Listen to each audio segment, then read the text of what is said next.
नमस्कार मंडळी, कसे आहात आपण? सादर करीत आहे हरिपाठ वाचन अभंग 6वा. साधुबोध झाला नुरोनिया ठेला, ठाईच मुराला अनुभव. हरिमुखे म्हणा, हरिमुखे म्हणा, पुण्याची गणना कोण करी.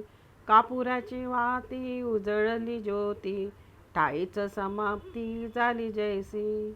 हरिमुखे म्हणा, हरिमुखे म्हणा, पुण्याची गणना कोण करी. मोक्षरेखे आला भाग्ये विनटला, साधूचा केला हरिभक्त. हरिमुखे म्हणा, हरिमुखे म्हणा, पुण्याची गणना कोण करी. ज्ञानदेवा गोडी संगती सज्जनी, हरी दिसे जनी वनी आत्मतत्वी. हरिमुखे म्हणा, हरिमुखे म्हणा, पुण्याची गणना कोण करी.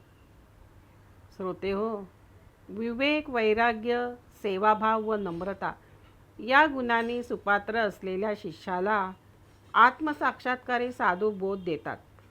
मानवाचे कल्याण करण्यासाठी साधूंचा बोधरूपी उपदेश मिळणे फारच आवश्यक असते.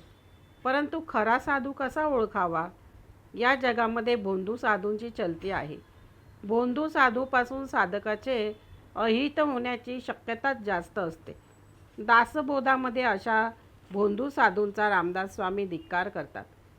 आचार उपासना सोडिती ते भ्रष्ट, अभक्त दिसती, जळो तयांची महती कोण पुसे, असे म्हणतात.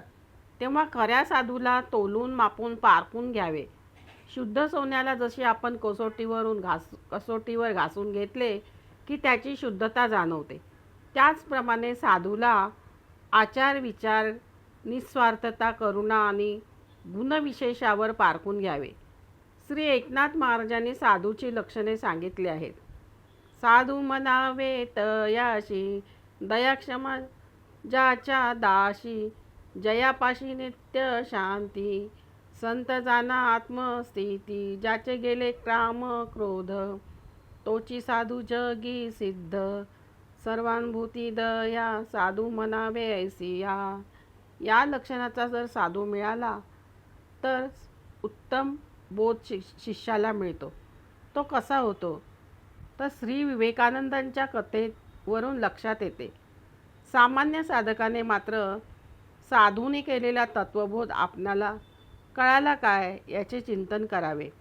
आपली गुरुपदिष्ट साधना, आचार विचार पारमार्थिक विकासपथावर आहे काय, या गोष्टीचा विचार करून साधकाने आपल्या जीवनात परिवर्तन करावे. कारण इतर स्थूल वस्तूप्रमाणे ईश्वर हा मन इंद्रियाने जाणता येत नाही. मनाचे अमन झाल्यावर, उन्मनी दशेत भक्त समाधीत लीन झाल्यावर ईश्वराचा अनुभव येतो. ईश्वराचा स्वानुभव असलेला साधक नुरोनिया ठेला, न उरून ठेला, असे ज्ञानदेव म्हणतात. या अनुपम अनुभवाने धन्य झालेल्या शिष्यांनी साधूच्या केलेल्या स्तुतीचे बहारदार वर्णन ज्ञानेश्वरीत आले आहे. आनंदाचा वर्षाव करणाऱ्या उदार साधूचा शिष्य जय जयकार करतो. आत्मज्योती निरांजन ओवाळून मनपवनाची खेळणी घेऊन आत्मसाक्षात्काराच्या अलंकारांनी भूषविल्याबद्दल स्वतःला कृतकृत्य समजतो. 17व्या जीवनकलेचे मधुर स्तनपान देऊन अनाहत तत्वध्वनीचे गाणे गाऊन समाधीबोधाची गाढ निद्रा दिली. यासाठी सद्गुरू साधूच्या कृपाछत्र छायेखाली राहणे शिष्य पसंत करतो. साधूद्वारे शिष्याला ईश्वरप्राप्ती होणे यासाठी ज्ञानदेव कापुराचा दृष्टांत देतात. कापराला अग्नीचा स्पर्श होताच कापूर ज्योतिस्वरूप होतो. सत्शिष्य हा कापरासारखा असून अग्निरूप गुरूचा स्पर्श होताच तो ज्योतिरूप व प्रकाशमान होतो. काही काळाने कापूरही संपतो आणि ज्योतही राहत नाही. याचा अर्थ साधक दशेतील देहभाव आणि सिद्ध झाल्यानंतरचा मी ज्ञानी हे दोन्ही भाव गळून जातात आणि भक्त आणि भगवान ही भेदवृत्ती नाहीशी होऊन सर्व विश्वात एकमात्र हरी भरला आहे असाच अनुभव येतो. यालाच मोक्ष अशी संज्ञा प्राप्त आहे. या मोक्षाच्या रेषेजवळ आला तो भाग्यसंपन्न पुरुष आहे असे ज्ञानदेव म्हणतात. आपण व्यवहारामध्ये ज्या माणसाजवळ गाडी बंगला नोकर चाकर असतात त्याला भाग्यवान म्हणतो. परंतु लक्ष्मी चंचल असल्यामुळे ही व्यावहारिक संपत्ती विलयाला जाऊन माणूस बनंग भिकारीही होतो. ज्ञानदेव मोक्षरूपी संपत्ती बाळगणाऱ्या व्यक्तींना भाग्यसंपन्न समजतात, कारण ही संपत्ती अक्षय असते, कधीही न संपणारी असते. मोक्षरूपी संपत्ती साधूचा अंकीला हरिभक्त यांना प्राप्त होते असे ज्ञानेश्वर महाराज होतात. अंकित होणे याचा अर्थ आज्ञाधारक होणे असा होणे आहे, वश होणे असा आहे. साधूचा आज्ञाधारक भक्त होण्यासाठी तन मन धन इतकेच नव्हे तर जीव अर्पण करून साधूंची सेवा करावी. ज्ञानेश्वरी माऊली म्हणते, तरी तनमनु जीवे चरणासी लागावे आणि अगर्वता करावे दास्य सकल. या ओळीप्रमाणे सेवा करणारे कल्याण स्वामी हे स्वामींचे पट्टशिष्य होते. आधुनिक काळातील उदाहरण इंजिनियर भाऊराव केतकर यांचे आहे. मोठ्या हुद्द्यावर असलेले भाऊसाहेब केतकर हे गोंदवले महाराजांचे एकनिष्ठ शिष्य होते. रिटायर्ड झाल्यानंतर ते गोंदवले महाराजांजवळ राहिले आणि त्यांनी महाराजांची आज्ञाधारकपणे सेवा केली.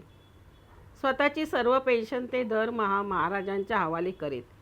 इतकेच काय, पण त्यांनी आपल्या तृतीय पुत्राचा रामचंद्र उर्फ तात्यांचा विवाह महाराजांनी पसंत केलेल्या गोखले यांच्या कन्येशी लावून दिला. ज्ञानदेवा गोडी संगती सज्जनी असे शेवटच्या चरणात ज्ञानदेव म्हणतात. आपल्याला संत सज्जनाचा सहवास मैत्री प्रिय असल्याचे सांगतात. ज्ञानदेवांना निवृत्तीनाथ सोपानदेव, मुक्ताबाई नामदेव, विसोबा खेचर गोरा कुंभार इत्यादी संतांचा सहवास प्रिय होता, हे त्यांच्या चरित्रावरून आपल्याला कळते. तसेच ज्ञानेश्वर आणि संत नामदेव यांनीसुद्धा ईश्वरभक्तीच्या प्रचारासाठी संपूर्ण भारतभर भ्रमण केले होते. कबीर एका दोह्यात सांगतात, हे मानवा, तू देवाजवळ गेलास तर तो तुला संपत्ती संतती देईल, परंतु तू जर साधूजवळ गेला तर सर्व गोष्टी देणारा देवच तो तुला देईल. यासाठी तू साधूची संगत असू दे. श्री ज्ञानेश्वर महाराजांना ईश्वराच्या अद्वैत स्वरूपाचा प्रत्यय आला होता.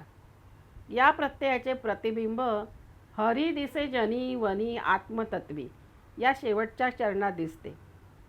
पैठणच्या ब्राह्मणांनी ज्ञानेश्वर महाराजांची टिंगल केली, त्यांची परीक्षा घेतली.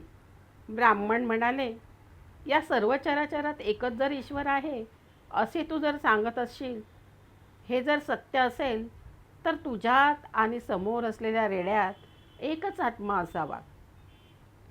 तेव्हा तुला पाठ येत असलेले वेदमंत्र या जर रेड्याद्वारे तू वधवून घे. श्री ज्ञानेश्वर महाराजांनी त्या रेड्याच्या डोक्यावर आपला हात ठेवला आणि काय आश्चर्य घडले सांगू. रेडा वेदमंत्र शुद्ध स्वच्छ स्वरात म्हणू लागला. या अभूतपूर्व प्रसंगानंतर पैठणच्या ब्राह्मणांनी श्री ज्ञानेश्वरांची क्षमा मागितली. साधूंची संगती लाभून आपलाही उद्धार व्हावा ही ज्ञानेश्वर महाराजांच्या चरणी प्रार्थना. श्रोते हो, धन्यवाद. तुम्हाला हा अभंग व त्याचा सांगितलेला अर्थ कसा वाटला मला लाईक व सबस्क्राईब करून सांगा. हे अभंग ऐकल्याबद्दल खूप खूप धन्यवाद.